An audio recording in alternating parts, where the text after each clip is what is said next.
I think it's really cool what Boulder Crest does for, our veterans, the help that they have, like coming back, knowing a couple people now that have gone through Boulder Crest, and them straight up saying, they're like, man, I don't know where I'd be if I didn't go right into this program.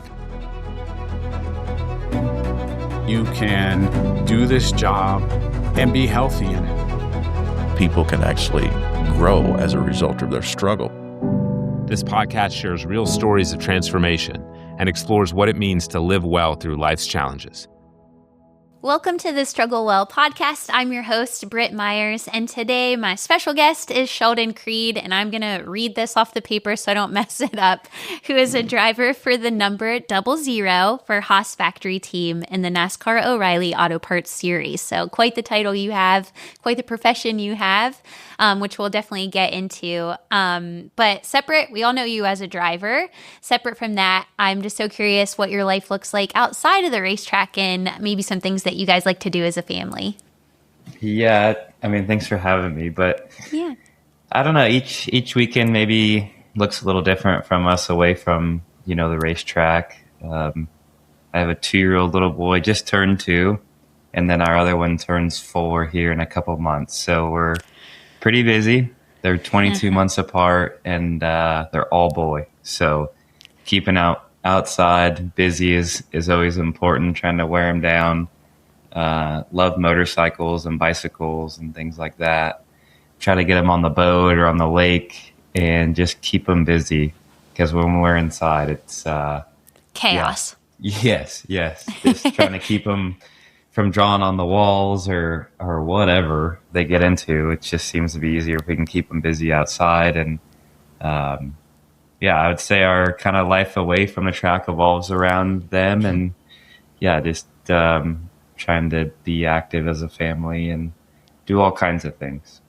I love it. I have 2 kids about 2 years apart too, so you guys are really in it right now. 4 and 2 are some, you're kind of you're trying to come out of diapers. They're getting a little more independence, but they're still like real squirrely. They just do stuff that doesn't think about their lives at all.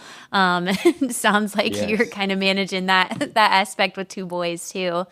And it sounds like your love of driving anything with wheels maybe trickled down through your bloodline a bit, and they have that bug too. Yeah, it seems so. I'm not sure if they really have had the option yet. I just kind of have, fed them into, they have Striders now, which is like a really cool entry-level bike for kids. Doesn't have training wheels or pedals, and they can kind of learn their balance on those. And then Stasic makes like an electric version of that. So I've kind of just like funneled it to them or been like, here, we can, try this. And thankfully they like them and both ride them.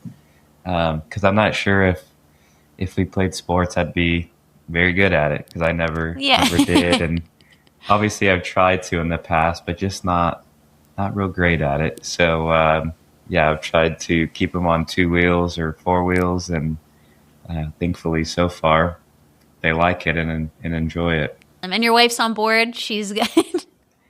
Yeah, I've gotten her on board. Like, I grew up in Southern California, so like the desert and riding and BMX and stuff's a lot more common than out here in North Carolina. And I don't think her family or her brother, they didn't grow up doing that. So maybe at first it made her a little nervous, but now, I don't think she thinks twice about it now.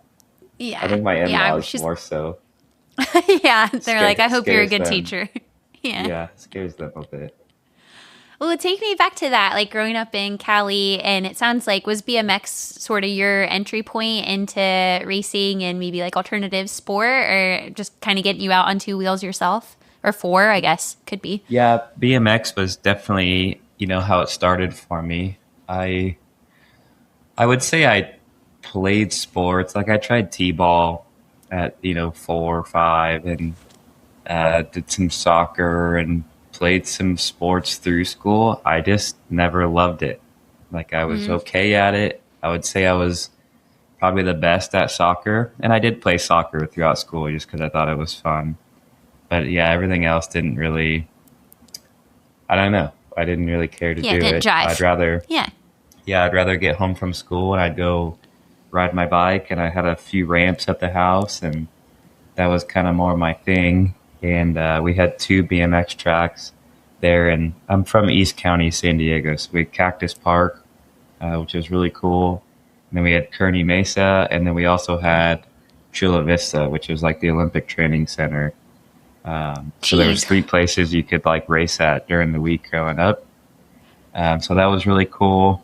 And then, yeah, when I was like 6, I started racing motorcycles, and then still was racing BMX during the week, more as like, I guess, a workout, because it's like pretty hard.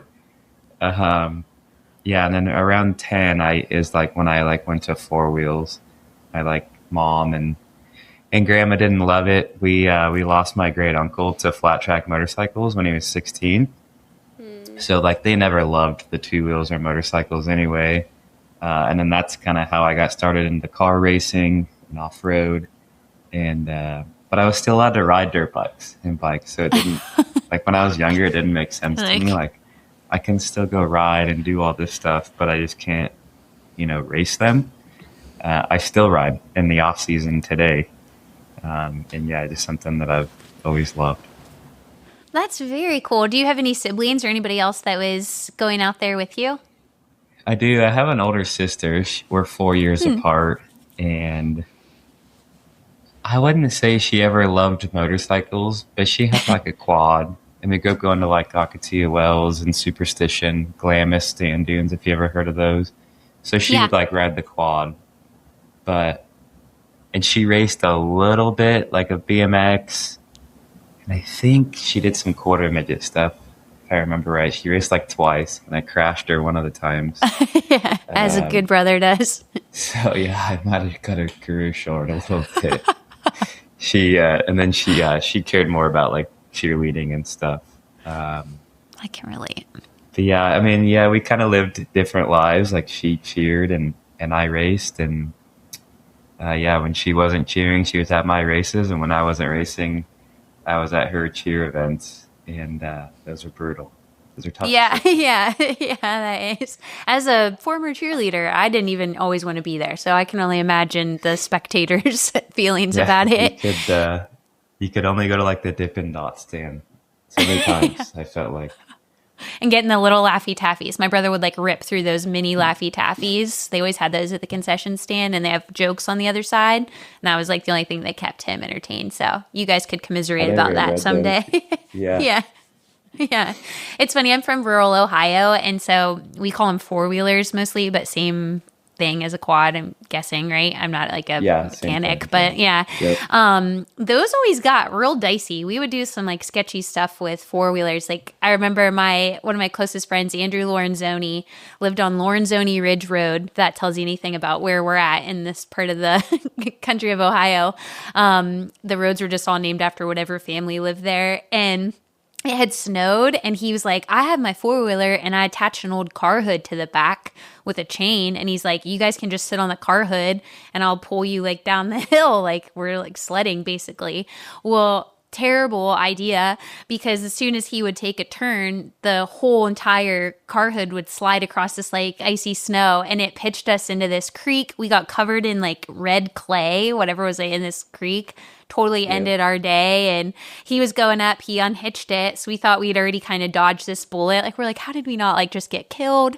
And we're trudging back up to the house, the red clay's dripping all over the white snow, and he's trying to gun the 4-wheeler, and he gets it, and it like starts to tip back, and we're like, oh my God, like Andrew's gonna get like crushed by this thing. But he moved off to the side enough that it just like sort of landed on his shoulder, and he was able to crawl out from under it. And we had to call his dad down to come and turn the 4-wheeler right side up. It was I didn't get back on one after that. That's something totally me and my buddies would do, like all the time. Mm-hmm. Yes, exactly. It snowed here this winter, which usually we get like, I don't know, a dusting if we're lucky once a winter, and it's dry by the next afternoon. We got snow, and there was snow on the ground, and it turned into ice for like 2 weeks straight. So we were like racing 4-wheelers or quads, and kind of the same thing. The car hood's a good idea, because we had just like a blow up tube, and we popped it in like the first couple hours, And then we were just like racing quads all weekend and had a lot of fun. So that's something Well, that you're we would probably more totally skilled do. than him. Yeah, I don't think he had the credentials to be driving that thing. It was a good memory, though. I mean, it sounds like you started so young, really around 6 is when you started racing, I think you said. Did you feel like early on it was something that you felt like you were good at, or that maybe not even good at's the right word, but that you felt like, like it seems like I'm doing pretty good at this? Yeah, definitely. I started racing BMX at 4, and then it was Okay. motorcycles at 6. But yeah, I don't ever remember not loving it and not like being competitive. Even from a young age, like I'd get mad if I like messed up or didn't do good or whatever. I guess it came more natural to me than playing sports did. Do you remember like what about it other than the competition that you really loved? And there was a quote I found when I was looking you up and trying to research your story a little bit more, and it's that you're known for being able to drive anything with 4 wheels. But just curious, like when you just sort of noticed this proclivity for it. Oh gosh, I don't know. I mean, I would say when I was younger, right, it's kind of like a fun thing that your like parents are kind of doing with you. And then maybe around 10 to 12, I knew that I was pretty good maybe, or I don't know if I knew that I was good. I just knew that I liked it. I liked working in the garage with my dad. Like I liked working on it and doing it, and felt like, yeah, there was a possibility to, kind of keep doing it as I got older and maybe make a living racing cars one day, whether it was NASCAR or rally cars or off-road, just whatever it may have been. But I knew that I'd rather do that than play sports or probably go get a real job. Yeah, that doesn't sound as fun, but definitely. Did you have any early influences or people that you looked up to, especially in BMX? Maybe you're like a Travis Pastrana fan, I don't know, but anybody that stood out to you that you're like, oh my gosh, I just love this guy. Yeah, I was a huge Travis Pastrana Nitro Circus fan growing up. Still am. Like I play it on YouTube Cool. all the time for the boys, but him, probably like Ricky Carmichael, Chad Reed. I loved Supercross, anything motorcycle. So a lot of those guys, like Ryan Villapoto, Dungy, all those guys that were really good. Loved all them, and then Jimmy Johnson, probably just from us being from the same town. Our families grew up together. My mom and him are the same age, and they grew up. I think they had the same babysitter, or I don't know how it all worked, but my grandpa and Jimmy's dad were good friends growing up, racing flat track motorcycles together. So always knew them and knew Jimmy's little brothers really well. One of them actually lived with us for a while. So he was someone I always looked up to, and when I was younger, he was already racing the Cup Series, and obviously like your Dale Juniors and Yes. just a bunch of older people that raced, and I kind of wanted to be like them. I love that. We used to watch NASCAR when I lived with my dad, and we all had to pick a driver, and then we would put the cars against each other, and then whoever won got bragging rights that day. And I was always a Mark Martin girl, so I really liked him. But Okay. that's kind of a throwback. When you were a Mark Martin fan, were you like a Roush Mark Martin fan, or when you drove like the 5 for Hendrick? It was it's very detailed. I was like 10. I think he had like it was the blue car. Like Valvoline, blue, Yes. blue, white, and red, number 6. Yes. Uh-huh. Yeah. So was that Roush or was that? That'd have been Roush, yeah. Okay, yeah. So I was a Roush Mark Martin girl. Because I think he kind of retired, and then he came Then back came back. to Hendrick and was really good, like in his early 50s. That would line up with me. So I'm a Cleveland sports fan, and I used to work in sports, and every team I worked for won the championship after I left. So it would make sense that I would cheer for Mark Martin, and then he would have his best seasons later. I think he did. I really do. I think he like won like 5 or 6 races one year. Pretty impressive. My brother was Jeff Gordon, 24. That That's car's good. harder to forget. Yeah. I was a big Bobby Labonte fan when I was younger. Nice. I just liked the green interstate car. Like, Yeah. I think green was my favorite color when I was a kid. So it was Bobby Labonte. That's a good one too. I was just thinking when you were talking about BMX kind of separately, and you were talking about playing videos that your kids watch now, I see a bunch of I think it's the Red Bull where they go into the canyons and stuff and do like more of the extreme BMX. Do you know which ones I'm talking about? Oh, And they'll like- like come off these like crazy ramps. Yeah, And it's it's called these- Red Bull Rampage. Yes. They do it And in there was one I Utah. just watched. I don't even know when it was, not that long ago. And this guy tried to do a backflip off the initial ramp. And even the announcers are like, oh, and he's up who knows how many feet in the air and semi lands it and then skids off and looks like he flies off into this canyon, but he stopped. He like got caught in these like the sagebrush or something on the edge and ended up being fine. But it is the craziest things. I was just thinking of your family, like seeing you starting to do BMX, and like you said, you had some family history. It didn't turn out well at all, and I'm sure your wife probably loves you guys watching these videos nowadays and showing these crazy crashes. Yeah, I try not to scare her too much or show her too much, so she Good thought. knows, what I guess the risks are. But the Red Bull Rampage guys are crazy because they're given a certain amount of time to go prior to the event, and they can make their own lines down the mountain. Like they're actually out there with their team building these crazy gaps and lines down the mountain. Oh my And, gosh. And when they show their like GoPro views and you see it's basically the tire track width and then beyond that is air.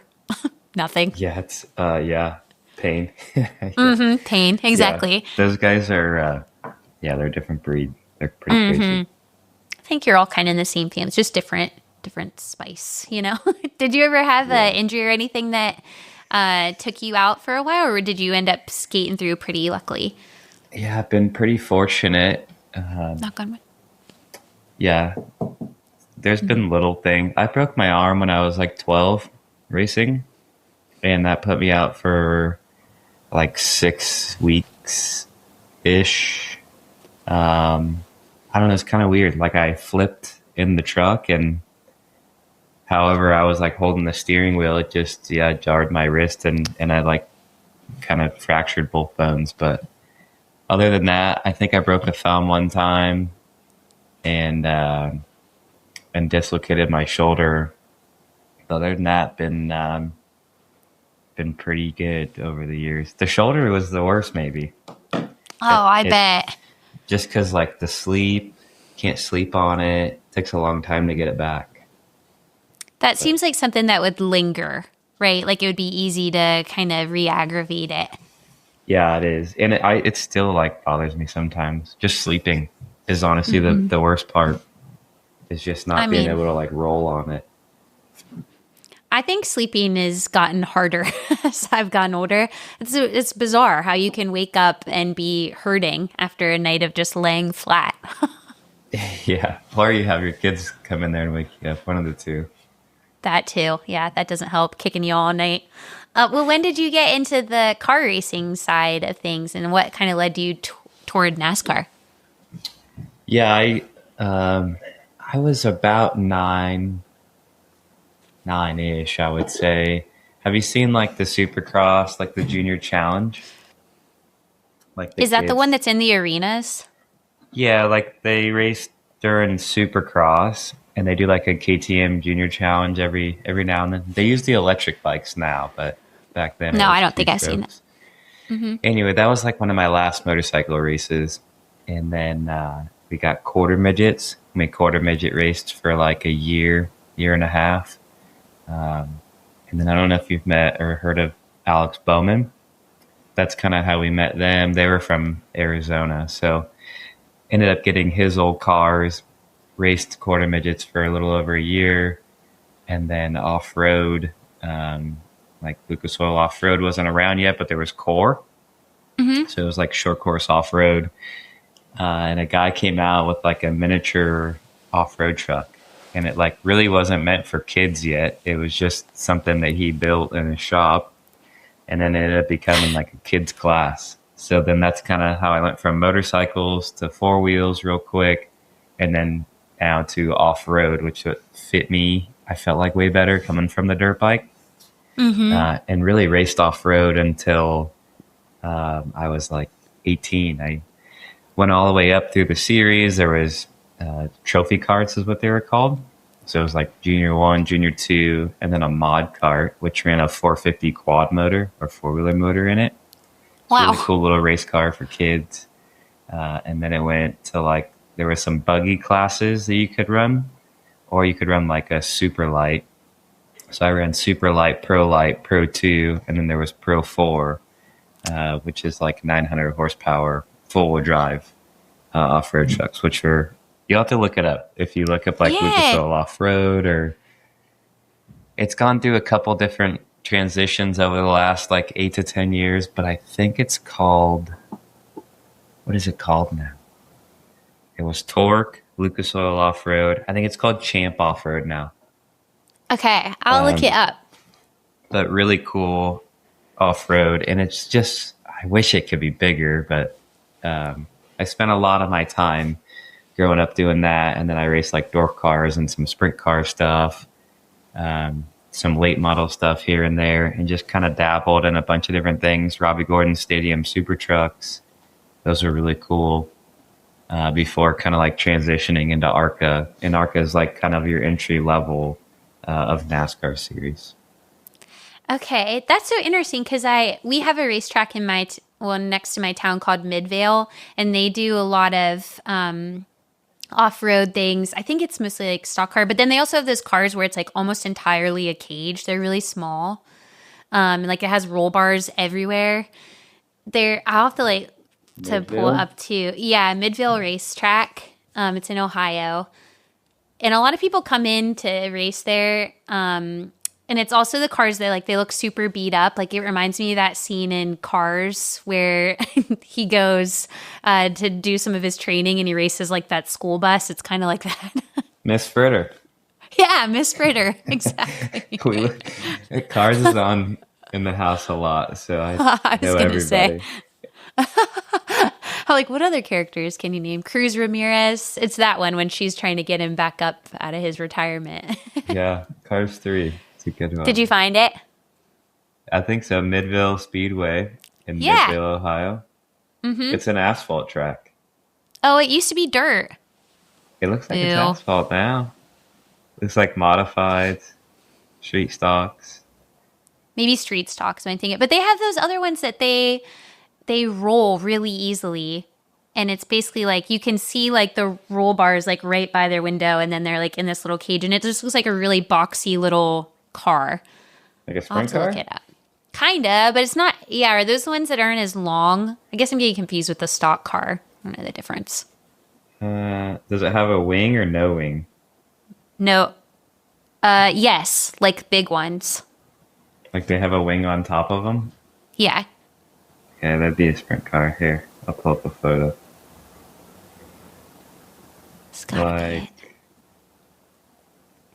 Like this? Like a sprint car?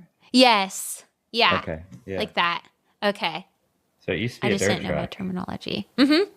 I didn't know they made it asphalt now. That's kind of a bummer. Because does that change what kind of cars can race there? Yeah, it will be. It will be a lot different. Let's see. Dirt track. I don't know. It looks like it's been asphalt a long time. I swear, unless I'm having one of those, what do they call it? What's that effect called when you misremember? They race asphalt sprint cars there. Okay, I'm going to look this up later because I could swear and call my dad. Be like, Dad, was Midvale ever a dirt track? Because you can see it. There's like this Route 250 that runs right beside it. And so even when we didn't go to the races, if we were like coming back from this certain part of the county, you would pass in, like they'd have all the lights on. And I swear I remember them coming around the corner and you'd see like all the dirt fly up. But I guess I could totally. Oh, wait. No, that's asphalt. Oh, come on. I swear. When think you it's even been carted asphalt a in long dirt. time. Darn it. Okay. Maybe there is Just redeem tracks myself. like Berlin in Michigan. They're a dirt track half the year.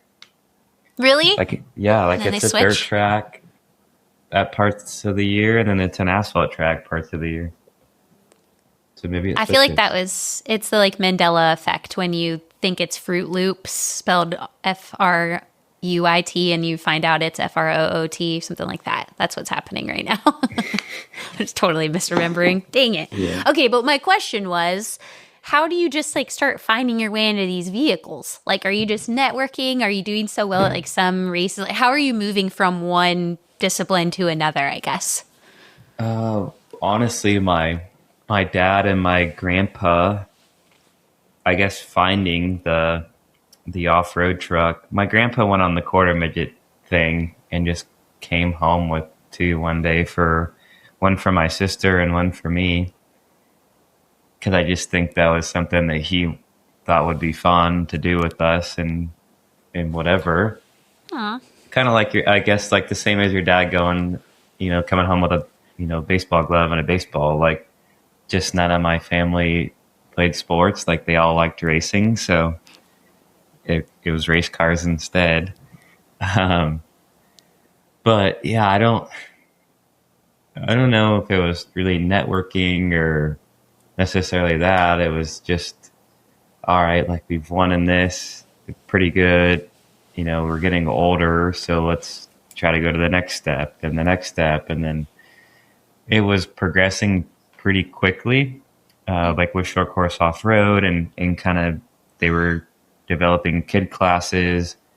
The pro classes were all, I think you had to be like 16 and up. You'd have like your driver's license. And the super light, the buggy classes, and pro light, they made all of them 14. So 14, you could race them if you got approved. Okay. So that changed a lot. And like, there was a lot of us right around that 13, 14-year-old age group. And I think I had to race it in like the regional series for a year when I was like 13. And then when I turned 14, I could race it in the national series. So like a bunch of us buddies that were all the same age, we all like kind of went up to the beginning of the pro classes at the same time. And the series was like, it was awesome. There was like 30 or more, maybe, pro lights at a race, and only 20 could race. So like 10 trucks wouldn't race. They need to go like through B mains, and it was, very competitive and really hard. Yeah. And then, I don't know. They just made rule changes, and they changed like chassis rules and then engine rules, and it was all like back-to-back years or within a few years, all these rules changing. And it just like outlawed a bunch of trucks. Like, even my old truck, it's legal now because somebody, like whoever we sold it to, put the money into it to make it legal still. But yeah, it kind of, it just made a bunch of people's trucks ruined not it. work. Yeah, pretty Yeah. essentially, yeah. But yeah, I don't know. A bunch of other cars that I drove growing up were, maybe if someone owned it and were like, hey, come race it, once, or like I bought my own dwarf car at one point, just because I wanted something for fun on the side. And yeah, just, I don't know if any of it was ever just like networking though. It's always just like racing for fun as a kid, and we get little opportunities to go drive that or go race that. And I would say the off-road was our main focus though. Got it. I was just picturing you at like 13 or 14 and you're driving a certain type of car, and then you look over and there's this other kind, and you're like, can I drive that? That's what I meant by networking. Like, just like, how do I get in this other thing over here? Because it just I doesn't seem definitely like. was asking that, yes. Yeah. Yeah. What's something maybe about that world that people on the outside wouldn't understand? Because I imagine there's got to be a lot of travel, like just, I guess that's just something I've not talked to somebody who's gone through so many different race series is what that process looks like, especially when you're a kid. Like you said, you have a sister who has her own stuff going too. Were your parents kind of like splitting duty, or how are you handling that time of your life? Yeah, I mean, I spent, so much time with my dad just because we traveled everywhere. And thankfully, most of it, was in Southern California. A lot of it was just within a couple hours, but we raced in Arizona, which from where we were there in San Diego, Arizona is only, 5 to 6 hours depending on where we're going. So that was never too bad. We raced in Utah, Las Vegas a lot. And so nothing was like crazy far. There was races at the end of the year that would be in like Crandon, Wisconsin. So we'd go there. And that was a different series. Like that was like the Midwest East Coast series. But we would go race those races now and then. But yeah, just honestly, it was like me and my dad on the motorhome every week, living off of like Uncrustables and microwave chicken nuggets. And I loved it. Like I didn't know anything different. And then as I got older, like once I was 15 and a half, like when I got my permit in California, I drove the motorhome like everywhere. Like my dad would drive our race trailer. Yeah. And then like as long as I had somebody in the motorhome with me, whether it was like, it might have been, one of our crew guys that was over 25. Like they had to be over 25, whoever it was. My grandma one time, like, and I would drive the motorhome everywhere. And then once you I really was 16, can drive anything. Yeah. I thought it was like so fun to drive the motorhome for whatever reason. And then once I was 16, then I was a lot more hands-on on our team and just doing things to get us to the track or, kind of whenever needed done during the week to go racing. That is so cool. I was going to say, I think my dad is still eating Uncrustables and nuggets. I think once you become like a bachelor, I think you can come back around on that train if you want to eventually. Especially with little kids. You could do that today. I'm bummed my kids don't love them. Oh, really? I did. Yeah, not yet at least. They're just starting to get into their Capri Sun phase, so I'm pretty happy about that. Nice. Love a Capri Sun. Mm-hmm. Yeah, they haven't loved the Uncrustable yet. A little sad. That'll come later. Yeah. Once they're running off to sports or racing or whatever it is they're doing and they need that like quick meal, they'll get into it. That's when it turned for us. You got to freeze them and then you put them in a toaster. Wait, straight from the freezer? Straight from the freezer. Freezer, toaster. And it makes like the outside like warm, but then the inside's still cold. And like it's like a toaster strudel. I'm telling you, so good. Try it. I'm going to lock in on that. When I was postpartum, like I was on maternity leave, I lived on this because I didn't have time to I didn't want to take the time I did have, I should say, when the baby was asleep to make food, like not doing that. So I would eat, I would set it out in the morning because it takes like 30 minutes for it to thaw so that I could eat it by lunchtime. Should have done the toaster idea. That's good thinking. That's how I came across the toaster, is because my mom had them in the freezer. And I was like, how am I supposed to eat this thing frozen? Threw it in the toaster, and I just accidentally came across something that was awesome. It's amazing. Turned all my friends onto this, and it's good. As you should. Okay, I'm going to try that next time. Well, when did you switch to become professional? At what point did you go from just something that I'm sure you still really love it, but it's something that maybe was a hobby of yours, a passion of yours, into something that you could do for your living, for your career? Yeah, I guess. I don't know if I'd ever looked at it like that, but when I was 14, 15, I technically was racing like pro classes, but I didn't think about it like that.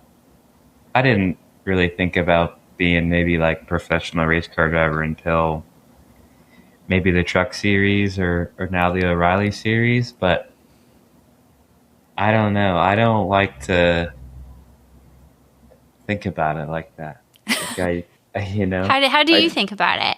I try to be, very just casual, normal person. I just happen to drive race cars on the weekends. I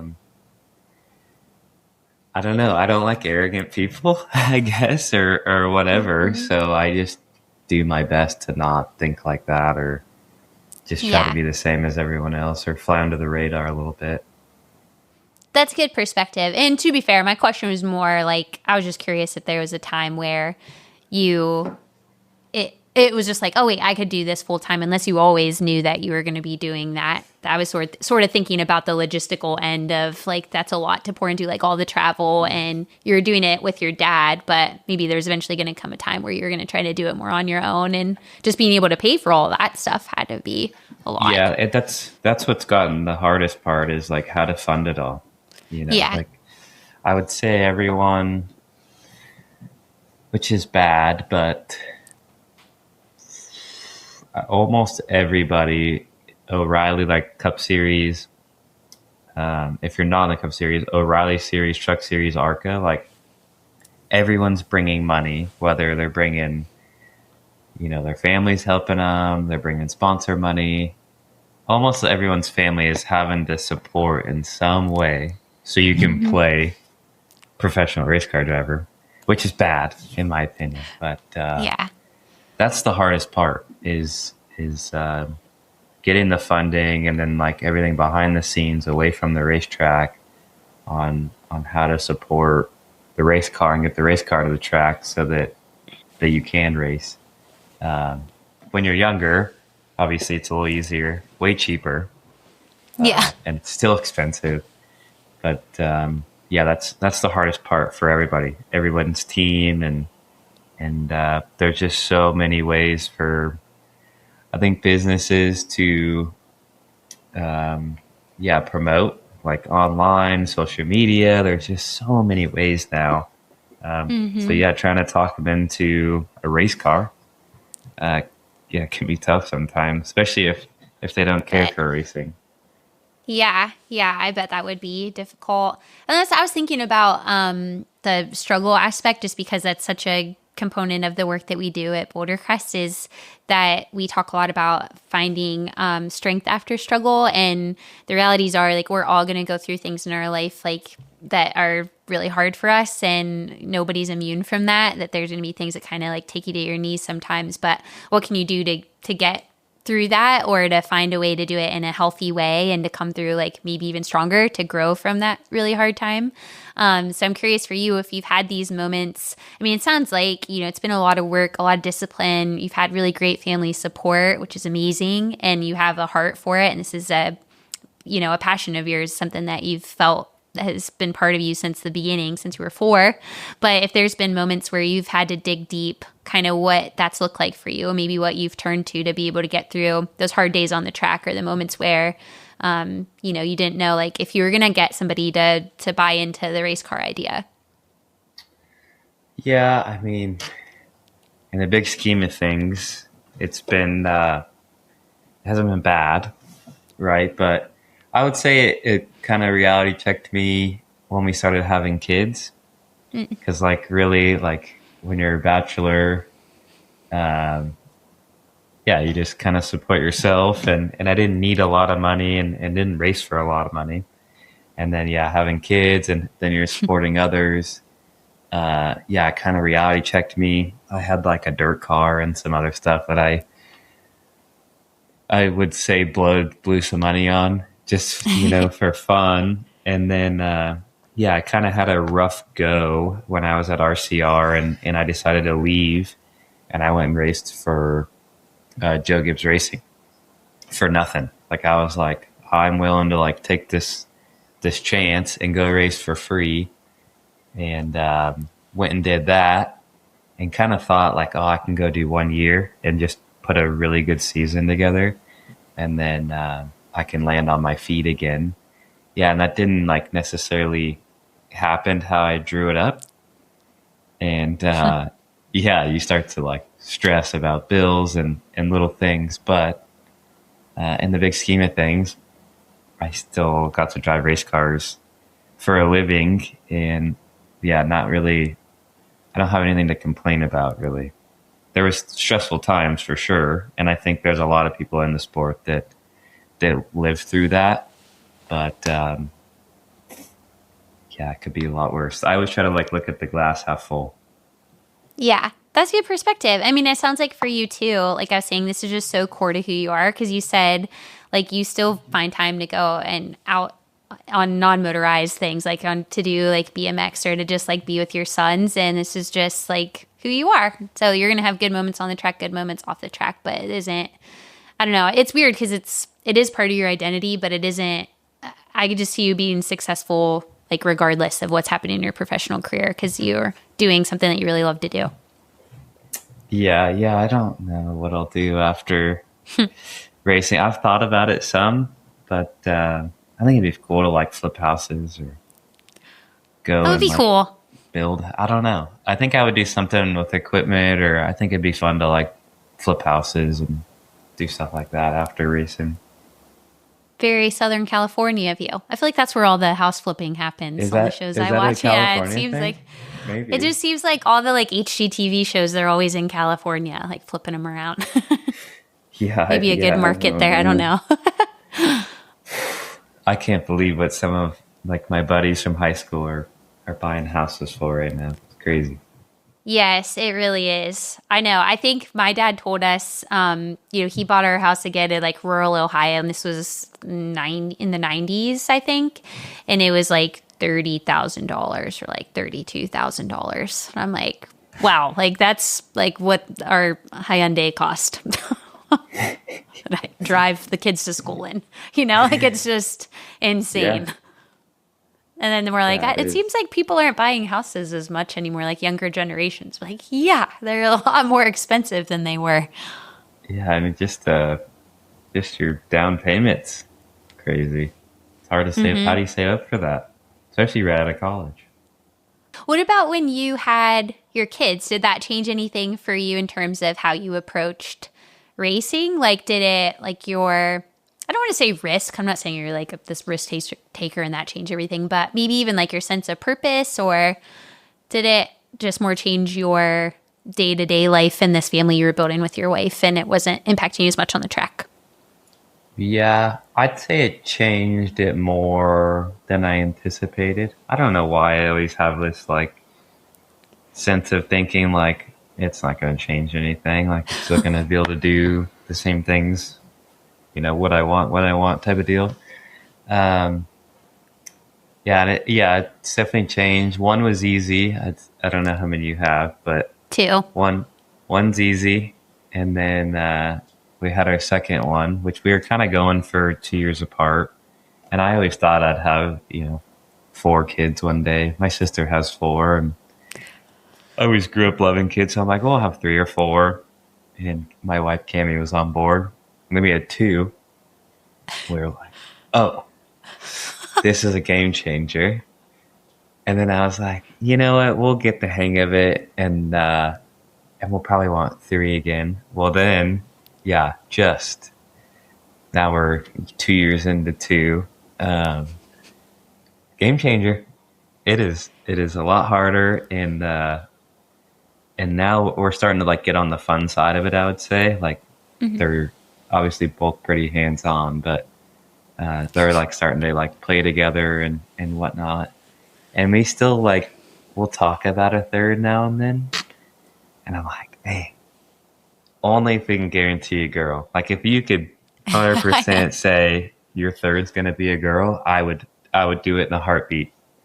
But I don't think I want 3 boys, to be honest. Like my sister has 3 boys and then had a little girl. And that's too much chaos for me. But as far as like on the racing side, I don't know if it changed a whole lot racing wise. I definitely think about things more, like my risk. I don't like flying as much anymore because That's interesting. I don't know why. It never bothered me, but like now when I travel alone, which I probably go to maybe a third to half of them by myself. Yeah, I don't love the thought of flying. But it's probably more stuff like that. Like, I don't know why I think about that. Like, I have to make it back home, And like flying is probably the biggest risk of all of it, at least in my opinion. Yeah, I But know. it's Okay, probably as I more prepare like, for my flight home tomorrow.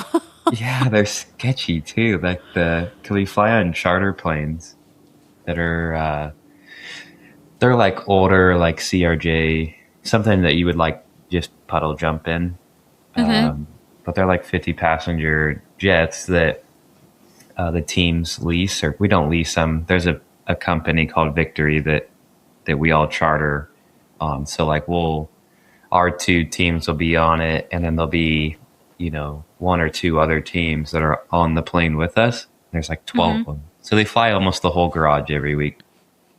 And there's something sketchy about them. They're older, like they're 30-year-old planes, and a lot of the time, no issues. They're fine. They're safe. But there has been a couple moments where you're just like, man, I don't trust this thing. I know, that feels like a healthy fear. My good friend Diane's dad is a retired airline mechanic, and I won't name the airline, but it was a major airline. And he would fly the planes that he did maintenance on, right? But he does not fly to this day. Like, once he retired, he won't get in a commercial aircraft because he's like, I said, Diane, like, is that something we should all be worried about, that an airline mechanic doesn't want to fly at all? And she was like, I mean, he just, like, it's a control thing. Like, he would only fly in the aircraft he oversaw and, like, knew, like, the checks had all been done. And I was like, that's my point. He won't do it. I mean, and I feel way safer flying commercial. Do you? Yeah, I don't know. Maybe just because they're like bigger and you're kind of like closed off from the cockpit. Like our planes, like you can see the pilot. You can see you too go much. Up there. You can like talk to them, and they'll close the door sometimes, but you can go like knock on the door and go talk to them. Like maybe that's why you're so afraid. You're distracting them, and they're like. I mean, I wouldn't say I'm like sitting there like trembling. It's just a thought. I'm like, man, this could be it. But that's the worst part. Yeah. Okay. Well, that's fair. Like the race car doesn't scare me at all. The race cars are we have a lot of safety now, and it'd be pretty hard for something bad to happen nowadays. Okay. That's good to know. And you still love it. Still love it. Yeah. I mean, I'm not even 30 yet, so I still hope I would hope at least 10 years left in NASCAR, and I don't know if I'll ever really stop racing. I'll always try to dabble in something, but see what the kids want to do, if they want to go play sports or if they want to try and race, or I don't know. It's really cool. I'm envious that you found something you're good at and that you're competitive at it. I'm competitive at things that I'm not good at, and then I'm a sore loser. So it would be nice to golf. No, golf, because golf's like individual. I just like have a lot of negative self-talk out there, but it's like my own flubs. It's more like my brother is a elite marathoner, and he's also in the Army, and he's just so talented. He's always been really talented, and he's a hard worker. And that's probably the difference is he's like, you got to go run. Like, you got to like do the work. You can't just expect to like show up and you're going to be super good at it. I'm like, well, I don't, maybe it'll just, I keep saying like, I'm going to one day become a prodigy at something. And my husband's like, I don't think you know what prodigy means. Like, it's not something you just develop later in life. It means you're good at it from a young age. But with running, like he ended up winning the Raleigh Marathon a few years ago in like 2018 maybe. And he didn't tell anybody about it. He ran once, right? He's not like on social media. No one knew. And I was like, how are you not like, I would have a t-shirt with my own face on it that said like Raleigh Marathon. What did he run it in? Do you know? Yeah, he ran a 2:38 something. 2:38 and change. So like a sub 6 minute mile. for Oh my 26 God. miles. Yeah, Yeah. that's far. So good. And that's what I'm saying. Like, I was like, wait, you should tell everybody. And he goes, and that is why you are never going to win a marathon because that's not what it's about. Like, it's not about bragging about yourself and how good you are. Yeah. Like, shoot. Does he But ever I do just, ultra marathons? he has. He did the Zion Ultra. That was 100-mile. Took him like, I think 21 hours or something. And actually, he said he didn't end up running for 2 years after that, which was a really huge deal for him. But it rained for 11 of those hours. And he basically got like not trench foot, but his feet, like the skin on the bottom of his feet were so bad. And after that race, he was like, Britt, like, I've lost my soul out there in that course and I've been to war. Like, he's like, that was the worst, like, 21 hours of my life. And yeah, he said it was horrible. So he's just been slowly getting back into like 10Ks, like little easier chunks. Yeah, And he also yeah. has 3 kids. So like you, he did the boy, and they're like, come on for a girl. And they got her. And that having time to go run a marathon, it's like non-existent. Yeah. Yeah, it's hard to find. I try to run once or twice a week. And like I'm going to try to go run later this afternoon, but Nice. not no marathons. Maybe go get 6 miles in or something. Yeah, no marathons for me either. Maybe Did a half. You should do a half. Yeah. I've done a did a- half before. Yeah. Those are pretty hard too. They are hard. It still takes a lot of time. That's what I was saying. I was telling my friends, I'm like, I think I'm going to go more like the 5K route and just try to win my age group or something. Because you can't, there's no winning 5Ks anymore. They sprint them. It's not a distance run. They run them Like a in like 20 12 minute minutes. sprint. Are they really Less, that like fast? There's like high schoolers running like 13, 14 minute 5Ks. Oh, Like, that's not very what? nice. No. Wait, and I have to do side realist real quick for this story because it's about my brother. We were all home. My 2 brothers and I were both at that time active military, and we were never home at the same time. But we were back in our hometown, and we have this 4th of July festival that we always go to, and they do a 5K run. My brother had come back from Afghanistan, and once he came back from that, like I said, he'd always been talented, but he was extra good because he was like, in all my downtime, I would just run. He was so bored. He's like, I'd just go out and run. And so he was in great shape. Well, I knew he was going to be long gone, but my little brother, he's like, I'll run with you. Like, I'm not trying to win this thing. And I was like, okay. The race starts. He immediately leaves. My older brother is the blondest, most like blue-eyed person ever. And so we jokingly call him White Lightning because he's so fast. And you just see this like white blur, like way up on the hill. And my brother leaves me in the dust. So it's 3 miles, right? I'm on mile 2 of this course, and I hear a voice on the side like, come on, Britt, like, let's go, Britt, get that girl in front of you. And I look over, and it's my older brother, who was in this race with me to start, who has already finished and had enough time to walk onto the course and find me on the 2nd mile to cheer me home. And it caused like this huge scene because people are like, isn't that the guy that won? And I'm like, how did you finish so quickly? Like, what? That was the last time we all ran together. The fact that he came back though to cheer you on is that's hilarious actually. He was really just doing it to be nice, but it was just the most embarrassing. And I got passed by somebody with a stroller, so technically like a 9-month-old beat me. That's what I'm saying. It's humbling out there. It's humbling out there. It is. Okay. Okay. I did a half marathon like 2 or 3 years ago. And I like half-assed got ready for it. I ran some miles before. I would say like 2 months prior, I was like pretty ready for it. And then our season ended. We went to California for a couple weeks, and I was like, I'll be fine. I'll run a few times and I'll be good. Well, I did it, and then like I had already signed up and paid for it. I'm like, I'm going to do it, and I freaking died out there about like, I don't know, mile 10 and a half, 11. I finally stopped and used the restroom because like every time I passed one before, there was a line. So I just kept running and running. And I stopped for like 2 minutes to use the restroom. Should have never stopped because my legs were done after that.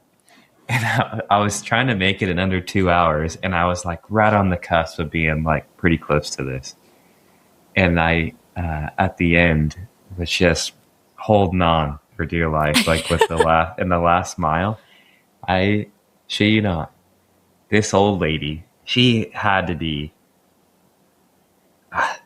70s. She looked like she was in her 70s and blew my doors off at the end. And I was like, wow. Humbling. Yep. I was like, I need Humbling. to not, that's bad. I was like 26. I had to be 26 at the time. She just came trucking by me. I was like, dang, that's bad. That's embarrassing. I feel your pain. I mean, like, again, get lapped by your siblings. It's a whole other experience that I have to live through now the rest of my days. It's terrible. See, you've endured struggle. You've come through stronger on the other side. Just wasn't racing necessarily. It's running. Gosh. I'm going to go back. I got to go back because I got to get under 2. I didn't get under 2 hours. So Okay. This will be my next goal. What is that, like a little over 8-minute mile? Yeah, it'd be like 8:30s? 9. Is What it? would that be? Right around It's a there. little better than that. Yeah. I was close. I ran like 9-minute miles for like 10 miles, and then I just fell apart at the end. Yeah. I was running That's like a normal 12s thing to at the happen. end. Yeah. Just trying to get through it. Yes. Yeah. I was like, man, on there. It was fooling too. It was in Kiawah Island, and I knew I was getting close because I don't know, signs or whatever, and like they have you like run onto like kind of like the boardwalk by the beach, and then you like come around the end by like the pool deck, and I'm like, man, I gotta be close. And it was just kept fooling me. Like I bet there was still a mile left when I got to the pool deck. And I'm like, I gotta be right here. I wasn't. That's the worst too. I mean, there's so much about that, like the mental side of that, where I have to know where the finish line is. Otherwise, you're just like, I can't do another like 100 yards. It's not going to happen. And that was eye-opening with my brother. When we stayed the night before the Raleigh Marathon, he was poring over the course map, like literally studying this thing. And I'm like, why are you spending so much time on that? And I realized I've never had to think about the course map because I just follow the people in front of me. But he had an idea that he was going to be at the front, and you can't count on like the pace car or anything like that. So he had to know where he was going. I was like, whoa, that's bizarre. I didn't know how all that worked. Like when we went, I did it with my brother-in-law. And like we thought we were towards the front. Oh no, we were like at the back. So like I swear I was passing people for 9 miles. Just so many people. Like you're just kind of weaving in and out because you're like trying to hold this pace, like your goals around. And then there's pacers. So that was kind of cool to kind of have an idea what you were running. But yeah, that was hard. And then you have like, there was marathon that just like they went out further and then came back, but we all started at the same time. And then I had like the marathon guys all passing me at the end, like the first guys coming in. I know. Dang, they just ran twice the amount of miles I did in less time. That's what his finish line video looked like. Like when my brother was finishing, you could see they had them split down the road, like with the partition, and the other half was the half marathoners, and they're all like, he just did the same thing you're talking about. Yeah. They're like, good job, guy. Yeah. Pretty incredible. Oh, that's awesome. Well, it's been so fun getting to know you, talking to you more, especially about things off the track too. You just have a really like easy personality. So it's been great. I wasn't sure, it's always hard to connect to people when you're across camera like this, but it's been really fun to hear more about your story, what brought you into racing, and obviously a big part of your life, but not the biggest part of your story, and a lot more good stuff to come. And I just had one last question that kind of points back to what we were talking about with your hat you're wearing right now, your shirt you're wearing right now, what you mentioned about how it can sometimes be, a hard part of racing is finding that support and getting people that are bought in, especially if they're not part of that world. So just from your side, I'd love to end with what it means to have support from an organization like Boulder Crest and how it feels to be able to wear this logo. It looks so good on you. Thank you. Yeah. I mean, yeah, it's been incredible. Obviously, racing's not nearly as tough as, what some of these guys are, going to war for us and, going across seas or whatever they may be doing. I firmly believe in this and work on this just because racing is tough. How important like mental health is and kind of, being able to talk or share that with people. And just, I think it's really cool what Boulder Crest does for, our veterans or people, currently in the military or Navy or just anything that, the help that they have, like coming back, knowing a couple of people now that have gone through Boulder Crest and them straight up saying, they're like, man, I don't know where I'd be if I didn't go right into this program coming out. So yeah, I think that's just super special and bringing awareness to that. And I don't think they have enough appreciation, or just the world doesn't have enough appreciation for, what these guys do for us, men and women, not just men. But yeah, just cool to bring, attention to it and show more people that this is out there. We've also had a few different over the years. We lost my grandma to cancer 12 years ago now. So we've done a lot for like cancer treatments and foundations there on that side. And that was really special. But yeah, I think this is really cool as well. Yeah. Yeah, I'm sorry about the loss of your grandma too, and still a really notable cause. It just feels like in our lifetime we got to be able to find a way to cure cancer too. We lost my mother-in-law to it last February, and it's just terrible. I don't think there's a single family that hasn't been touched by that. So yeah, it's everywhere it seems. Well, we're proud to be part of it with you. Where can we watch you? Where are you going next? What's next race day? Yeah, we race in Texas this Saturday. Pretty cool one. Love Texas. What's our next few weeks? My wife knows my schedule better than I do. I bet she does. Wait, where in Texas? I'm in Austin.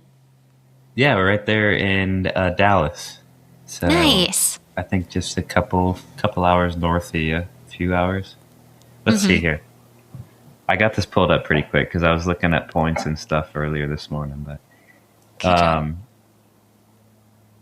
we race Texas this Saturday. Starts at 3:30 p.m. Eastern, so that'd be probably 2:30 Texas. Then we go to the Watkins Glen, Dover, and Charlotte. So Dover, I believe, Boulder Crest will be on the car again.